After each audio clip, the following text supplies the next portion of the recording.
Après 15 ans d'études, Réseau Ferré de France met en place le chantier de la ligne grande vitesse qui reliera Dijon à Mulhouse.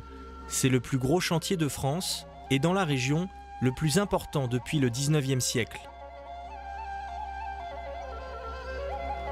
Dès le début de l'étude, RFF fait réaliser des sondages par l'Institut national de recherche archéologique préventive sur les 192 km du tracé de la LGV.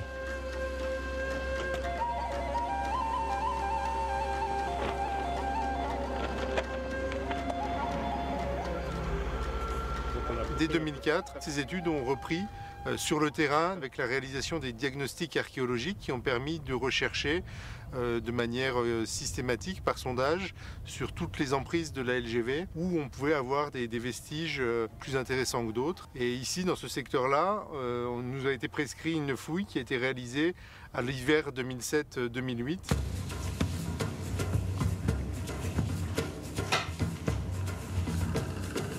On a retrouvé énormément de pièces de moulins hydrauliques. Ces pièces sont constituées d'éléments de roue. Donc on a 2 pièces de la roue. On a par ailleurs plusieurs pales de moulins, notamment de grandes pales de 40 cm de largeur et qui sont mises en place dans la roue à l'aide de tenons. On a un moulin de la deuxième moitié du XIIe siècle. La dendrochronologie permet une datation plus précise, donc on tourne dans les années 1160-1170 pour ces pièces de moulin. La dendrochronologie permet, en analysant les anneaux de croissance des arbres et en comparant des séries d'échantillons de référence, de dater à l'année près les pièces de bois. Les moulins hydrauliques, les moulins à eau, plus simplement dit, sont des découvertes rares au niveau européen. Au niveau national, on a 20 moulins de découverte, toutes périodes confondues, donc en France, donc avec beaucoup de moulins hydrauliques antiques. Et puis quelques exemples, c'est un peu plus que les doigts de la main, de moulins hydrauliques du Moyen-Âge et surtout des moulins du Haut Moyen-Âge.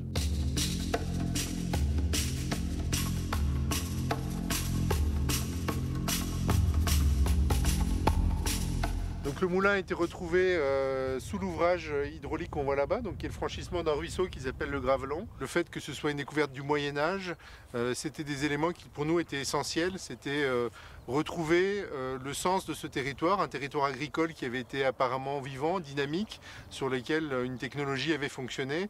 Et donc ça nous permettait à nous d'établir un lien entre la technologie de la ligne à grande vitesse, une technologie moderne du XXIe siècle, et le passé de ce territoire.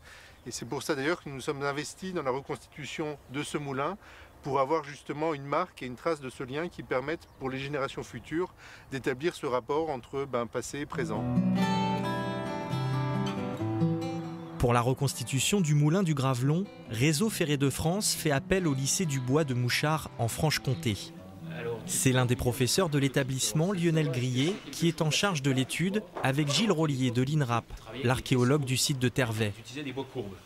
Et puis vous ne pouvez pas faire ce type de... C'est assez difficile. Voilà. Donc l'idée, c'était de vous proposer un plan de collage et d'insérer 2 tourbillons et de coller. Oui, ça permettrait de rester quand même aussi dans l'esprit. On voit les veines du bois qui suivent à peu près le profil de la jusqu'à un certain niveau, où après on voit un changement. que ça marche en vertical. On est comme ça, en fait. Oui. On se trouve dans cette position-là. Voilà. La lanterne.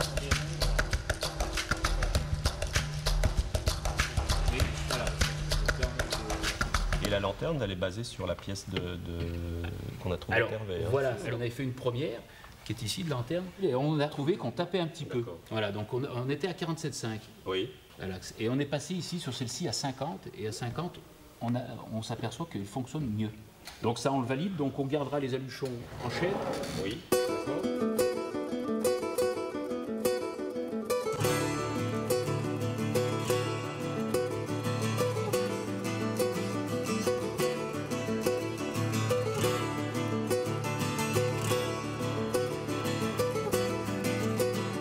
Ce ce moulin, on peut l'associer à tout un environnement historique.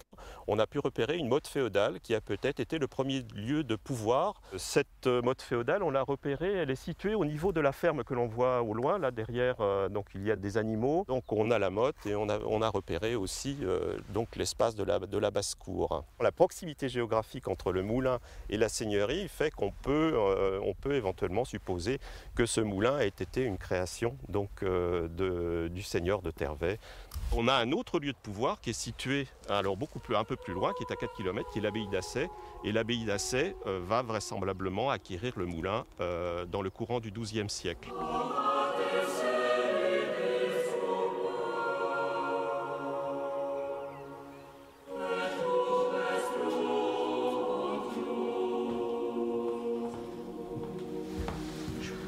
Alors, on va installer les cartes. Voilà, donc cette carte de l'abbaye. Donc, ça, oui, je sais pas. C'est une carte de 1736. La date de création remonte à 1136. On hésite entre 34, 36. Bon, on se met d'accord sur 36. Oui. Alors on voit là déjà son domaine. Là, c'est une représentation. Voilà. Alors la question que l'on se pose pour Tervet, c'est évidemment de ça. Est-ce qu'il s'agit d'un moulin cistercien ou pas?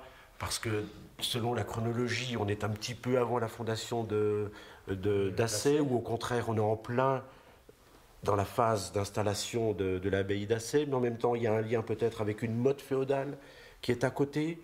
Alors, est-ce qu'il s'agit d'un petit moulin, d'un petit seigneur laïque qui passe ensuite à l'abbaye d'Assay?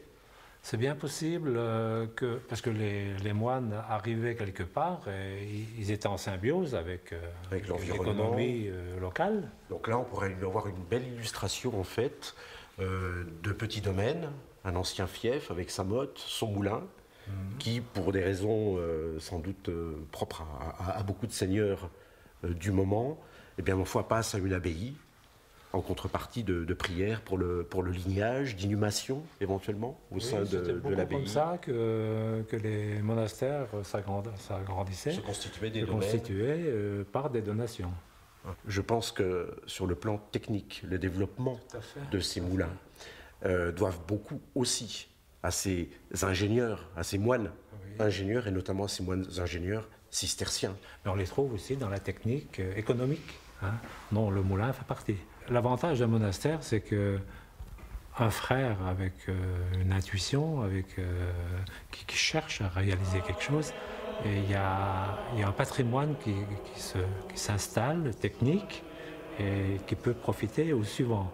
Contrairement peut-être quelquefois à une famille où quand les enfants prennent l'héritage, ils le dispersent.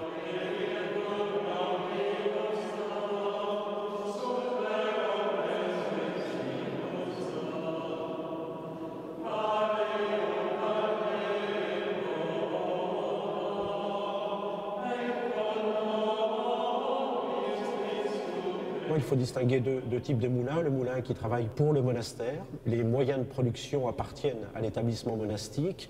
L'exploitation est tenue directement par la communauté religieuse. Et puis d'un autre côté, le moulin, justement destiné aux populations, qu'ils s'inscrivent dans une seigneurie laïque ou dans une seigneurie monastique. Mais le principe est le même. Il est propriété du seigneur. Les habitants de la seigneurie ou d'une partie de la seigneurie sont tenus d'aller y faire moudre leurs grains, moyennant une redevance ou une amende s'ils ne respectent pas cette obligation et qu'ils se dirigent vers un moulin situé dans une autre seigneurie.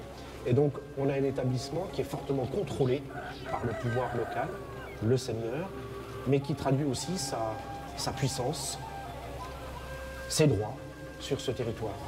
Je crois que le moulin, comme le château, comme l'église, c'est un des points d'ancrage dans le paysage. Tout le monde le connaît, même s'il est niché au creux d'une vallée. Il est tout aussi important que le lieu de culte, où l'on baptise, où l'on se marie, où l'on enterre, que le siège du pouvoir, qu'il s'agisse d'un château ou d'un monastère. c'est le cœur, le poumon économique d'une seigneurie.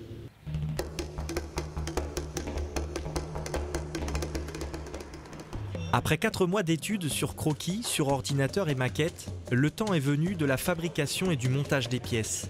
Ce sont les élèves de première, de terminale et de BTS qui réalisent la reconstitution du moulin à l'échelle 1,5.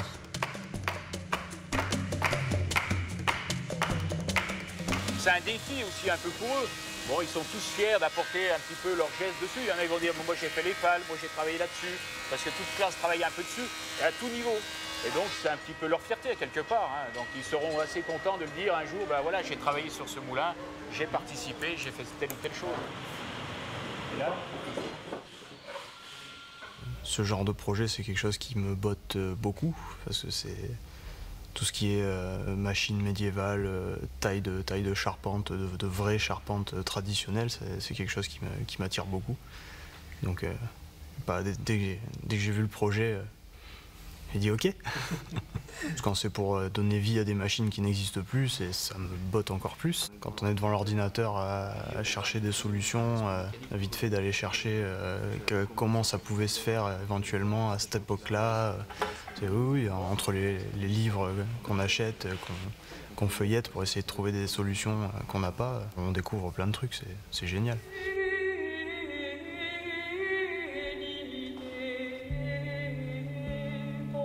C'est un petit moulin qui est sans doute adossé à une exploitation agricole parce qu'il ne peut certainement pas tourner toute l'année.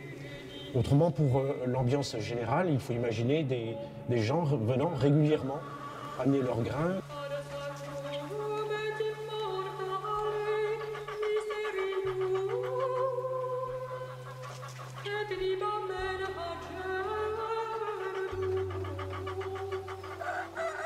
Il faut aussi imaginer les représentants du seigneur local passant régulièrement pour percevoir ou contrôler le travail et la perception des différentes taxes. Selon les ordres et les temps, on peut imaginer effectivement que des membres de la communauté monastique viennent au moulin assurer le contrôle de la mouture, percevoir. Mais plus probablement, ce sont des laïcs, membres de la justice de cette seigneurie monastique, qui assurent ce relais entre le seigneur monastique et le moulin et les populations tenues à faire moudre à ce moulin.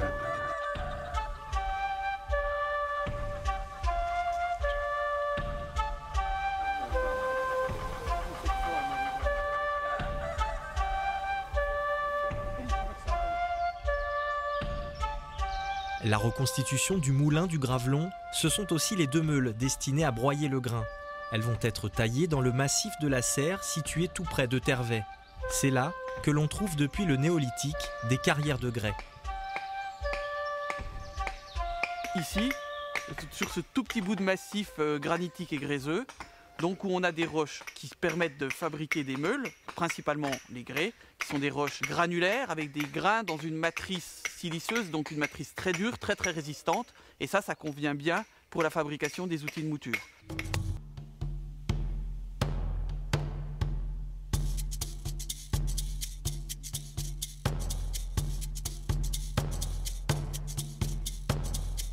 Quand on a fouillé les carrières, on s'est attaché de manière très précise à essayer de reconstituer les techniques que les hommes de l'époque avaient mises en œuvre pour extraire les meules.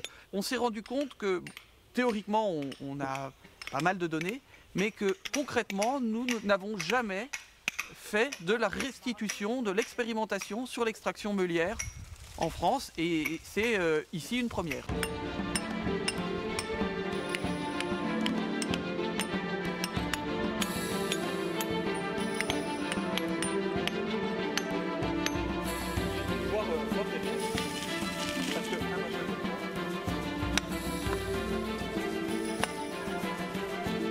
L'autre est en train de couler, donc ça veut dire que...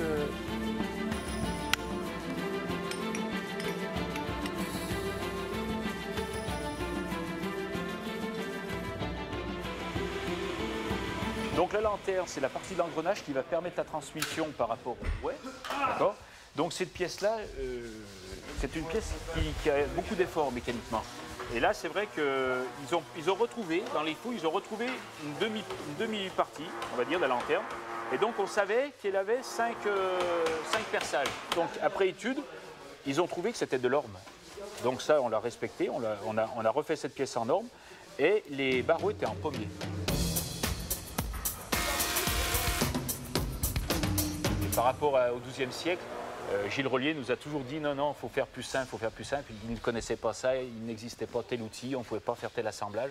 Et c'est vrai que nous, on a toujours l'esprit à faire mieux, puis à se compliquer un petit peu la vie. Ça nous a demandé une démarche, de faire un effort, de simplifier. Et c'est pas facile de simplifier, hein. Tout en respectant des aspects mécaniques, c'est pas toujours évident. Quand on a fait l'étude, Gilles Rollier là, nous a fait passer quand même quelques documents. Et donc on s'est replongé dans l'histoire, parce que même moi, quand on m'a parlé d'un moulin, déjà j'étais sur un moulin à vent. J'étais pas sur un moulin à eau. Et après, un moulin, moi j'en ai vu comme ça, mais de près réellement, non, pas vraiment. De travailler aussi avec Gilles Rollier, c'était des échanges très enrichissants, parce que il nous apporte quand même ses connaissances, hein, son savoir. Et nous, on apporte l'aspect, on va dire, plus pédagogique, hein, calcul, vérification des choses, voilà.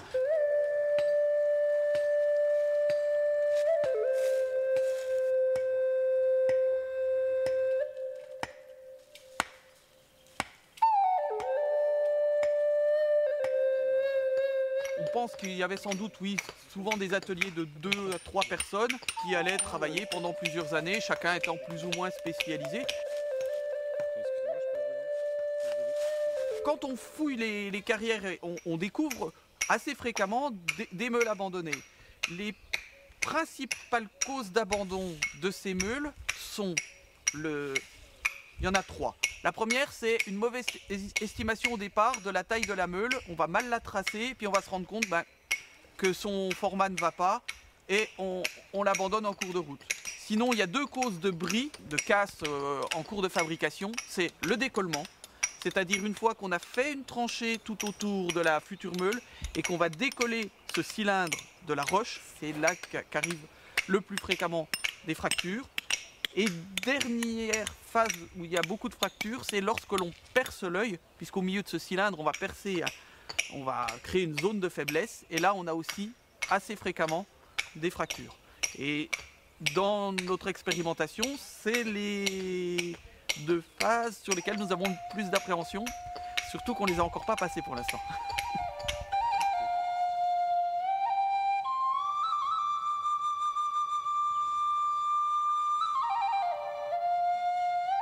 Nous sommes au XIIe siècle, donc dans une phase économique particulièrement riche, vivante.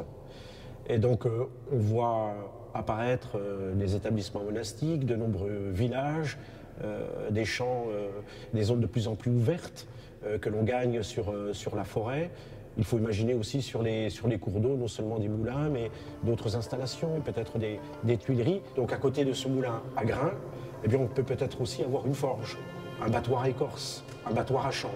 Donc c'est une usine simple, dévolue à la transformation de tous les grains, ou une usine un petit peu plus complexe, qui toutes font appel à la roue et donc à la force hydraulique.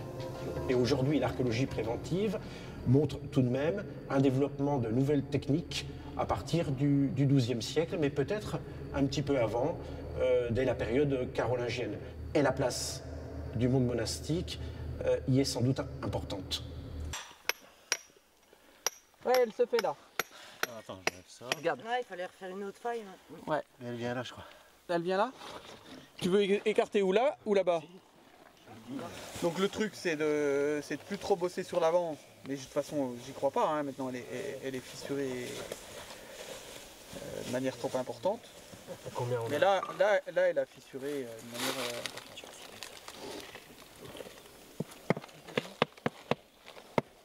Oui, franchement, elle va péter là, c'est clair. Ouais, de toute façon, regarde ça, c'est pareil.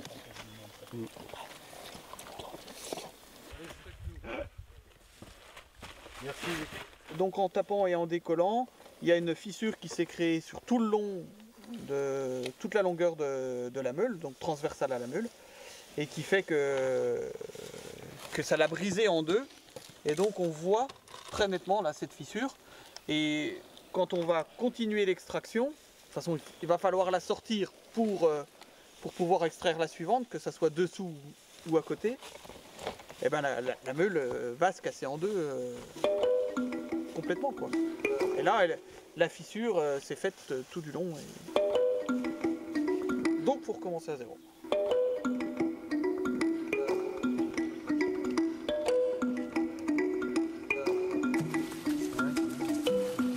C'est un accident classique du tailleur de meule. Bon, et nous, il a fallu que ça arrive sur celle-là. Mais tant pis, hein. Mais là, on va la sortir de toute façon.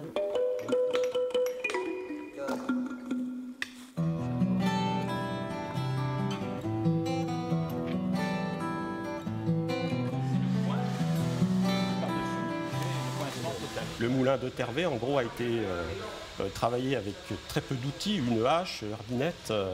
Et là, on utilise des outils qui sont tout autres. On utilise la technologie numérique. Oh, oui, bah, pour une partie, notamment la partie de l'axe ici, qui est faite avec une machine à commande numérique.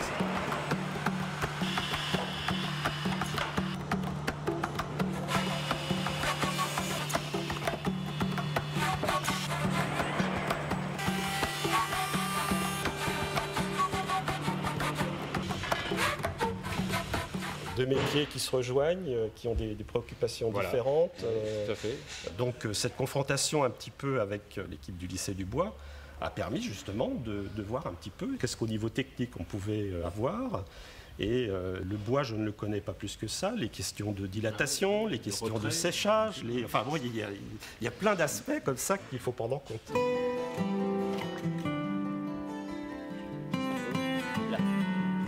L'idée que je proposais, c'est qu'on cercle ces deux parties-là. Alors, est-ce qu'on le fait sur Tervet ou pas? Vous n'avez pas retrouvé de traces de fer, rien. En métal, c'est vraiment rien. La misère. C'est la misère. Donc il n'y a pas de rien. Ouais, on va défendre quand même l'idée que le fer n'est pas... s'il faut l'utiliser, il est utilisé, mais que c'est surtout des mécaniques bois. D'accord, non mais voilà. Donc le moins il y a de fer, parce que bon, la tendance, quand même, ce que montre Tervet, c'est pas de fer. D'accord. Hein. Donc vous restez on reste dans le plus bois. proche. D'accord. On est le premier projet à avoir en France qui a mis en œuvre cette nouvelle loi de 2003 qui donne un rôle majeur à l'INRAP et qui a permis de faire tous ces diagnostics et ces fouilles. On a un très bon exemple autour du moulin de Tervet justement qui montre que l'archéologie préventive ce n'est pas que libérer les terrains, hein, c'est aussi vraiment une démarche scientifique. Et là on est vraiment dans le bout du loup puisque effectivement comme on l'a dit c'est une première hein, cette reconstitution de moulin, donc à la fois qui permet de renseigner sur les techniques, on va plus loin que la simple observation archéologique et on met en situation des vestiges.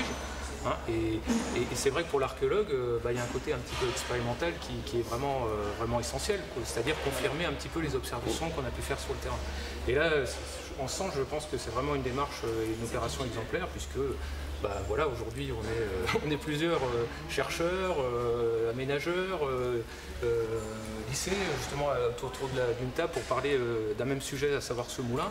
Et chacun a un petit peu apporté sa pierre à l'édifice. Et peut-être de se poser des questions d'ailleurs auxquelles on n'avait pas pensé au moment de la fouille. Tout à fait, tout à fait. Et ça c'est vraiment des éléments. C'est vrai que c'était intéressant de voir travailler ensemble, collaborer des archéologues et des professeurs de construction bois entre la vérité scientifique et les contraintes techniques. C'était vraiment intéressant. Ouais. Oui, parce que le scientifique, justement, des fois, ne maîtrise pas la totalité du savoir-faire, bien sûr. Ceci dit, notamment dans l'assemblage de la roue, on a vu que les contraintes techniques au XIe siècle et de nos jours, c'est les mêmes. C'est les mêmes.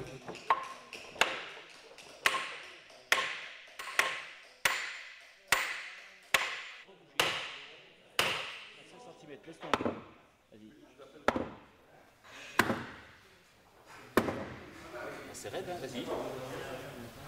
On est en train donc d'insérer l'axe à l'intérieur. Bon, on s'aperçoit. On travaille à force là. On force quand même pas mal. Mais normalement, on a un perçage de 160 pour une tige de 140. Donc on a quand même 20 mm de jeu. Hein. Mais c'est vrai que ça force. Alors, Lionel, je vais regarder ce qu'on peut continuer. Mais... Non. Le perçage, il est à 160 depuis ici.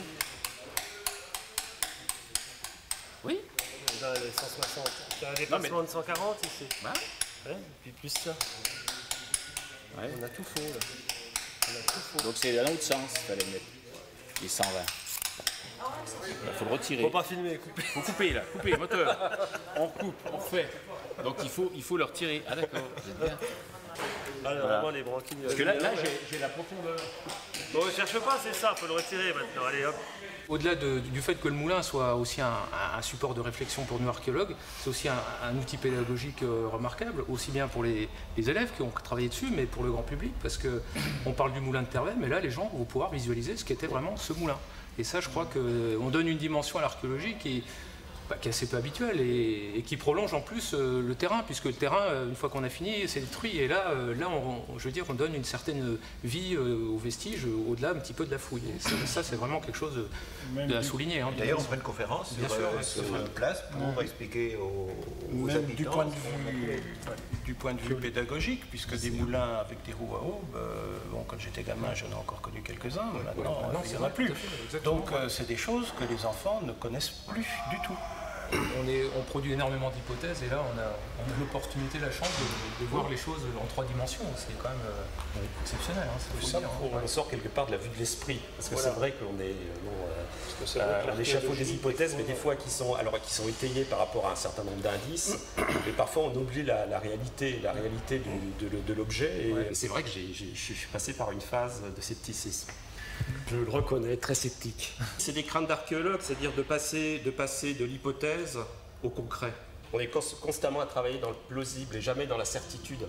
Le fait de passer sur une étape concrète me posait à un moment donné un certain problème. Et puis après, donc, il y a eu ces réunions où il y a eu une phase d'adaptation, donc, puisque on n'a pas le même discours, on n'a pas le même vocabulaire, des fois on emploie un vocabulaire un peu difficile, et puis pour essayer, c'est entré dans je suis entré complètement dans le jeu.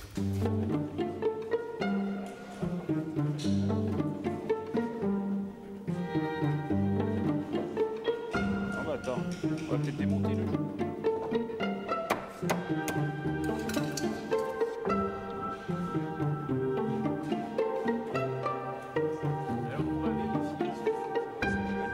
Après plusieurs péripéties, 5 jours consacrés à l'extraction et une journée pour percer le trou central, les meules arrivent au lycée du Bois pour être placées sur le moulin.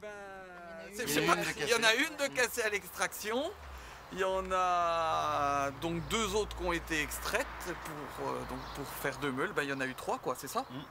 Il n'y a pas un truc qu'on a appris, il y a une quantité de trucs qu'on a appris. Ne serait-ce que sur les techniques. On a pu tester et évaluer les techniques parce que je leur ai un peu tout fait faire. Hein. Alors moi je regardais les traces d'outils pour les comparer avec ceux dans les carrières, on a ramassé les éclats pour les comparer avec ceux dans les carrières, le temps, tout ça ça a été mesuré, c'est des choses qu'on ne connaissait pas. Et que pour l'instant on est encore en train d'exploiter les données et il va y avoir scientifiquement énormément d'informations. C'est une très chouette expérience. Alors moi je renouvelle quand on veut.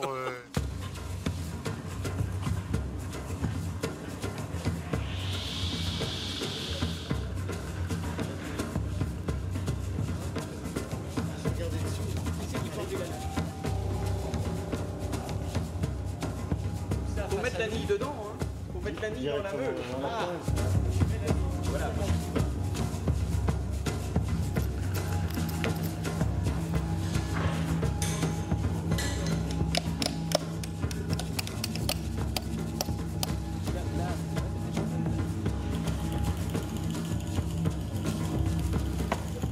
Je prends les doigts. Ça va les doigts? Ça va. Sûr? C'est bon, ça va. Il me semble que S'il n'était pas prévu de faire fonctionner la maquette du moulin réalisée à l'échelle 1,5, emportée par l'enthousiasme, l'équipe du projet va pousser l'expérience jusqu'au bout et tester la mouture du blé. Non mais attends, moi il va te... Non mais faut pas... Moi j'aurais pas tout mis. Non mais j'en ai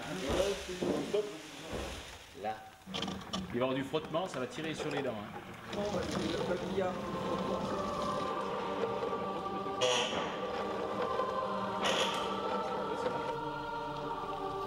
Non, mais je pense. Hein.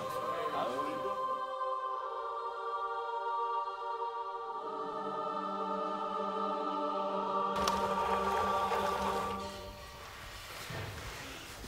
Voilà. Le meunier, il est où le meunier? Bravo au tailleur de pierre aussi, parce que là tout s'est bien monté. Hein. Donc félicitations aussi. Hein. Voilà, travail de charpentier, on va dire forgeron, tailleur de pierre. Il n'y a plus qu'à affiner. Ouais, voilà.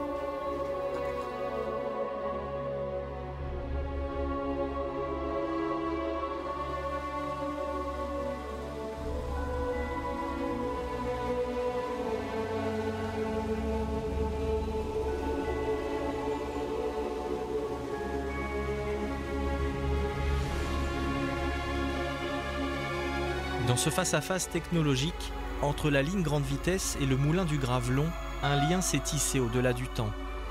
Deux aventures techniques survolent les époques, l'une tournée vers l'avenir, l'autre ressuscitant des gestes et des savoir-faire ancestraux.